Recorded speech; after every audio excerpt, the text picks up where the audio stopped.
গেল সোমবারের পাহাড় ধসে সবচেয়ে বেশি ক্ষতিগ্রস্ত রাঙামাটিতে এখনও কাদামাটির নিচে মিলছে মরদেহ। উদ্ধার অভিযানের তৃতীয় দিনে সেনাবাহিনীর নিখোঁজ এক সৈনিকের মরদেহ উদ্ধার করা হয়েছে। পাহাড় ধসে বন্ধ হয়ে যাওয়া সড়ক চালু করার কাজ করার সময় তিনি খাদে পড়ে নিখোঁজ ছিলেন। এ নিয়ে ৫ সেনা সদস্য সহ রাঙামাটিতে নিহতের সংখ্যা ১০৭। এখনও নিখোঁজ অন্তত ১৮ জন। সড়ক যোগাযোগ এবং বিদ্যুৎ সরবরাহ বিচ্ছিন্ন থাকায় প্রত্যন্ত এলাকায় মানবিক সংকট দেখা দিয়েছে। রয়েছে খাদ্য ও বিশুদ্ধ পানির সংকট।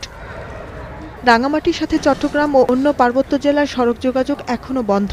পাহাড়ের মাটি ধসে বন্ধ হয়ে যাওয়া সড়ক আবারও চালু করতে কাজ করছে সেনাবাহিনীর সদস্যরা। সাথে রয়েছে জেলা প্রশাসন, সড়ক বিভাগ ও দমকল কর্মীরা। এছাড়া কাপ্তাই থেকে রাঙামাটির বিদ্যুৎ সরবরাহ লাইনের মেরামতের কাজ শুরু করেছে বিদ্যুৎ বিভাগ। বান্দরবানে নতুন করে কোনো মৃতদেহের সন্ধান পাওয়া যায়নি। জেলার নদীগুলোতে পানি বিপদসীমার উপর দিয়ে প্রবাহিত হচ্ছে। রাস্তাঘাট তলিয়ে যাওয়ায় এ জেলার অভ্যন্তরীণ অনেক রুটে সড়ক যোগাযোগ বিচ্ছিন্ন রয়েছে। চট্টগ্রামে পাহাড় ধসে মৃতের সংখ্যা ৩৫ জন। এছাড়া কক্সবাজারে ২ জন, বান্দরবানে ৬ জন এবং খাগড়াছড়িতে মারা গেছে ১ জন। ডেস্ক রিপোর্ট, বৈশাখী সংবাদ।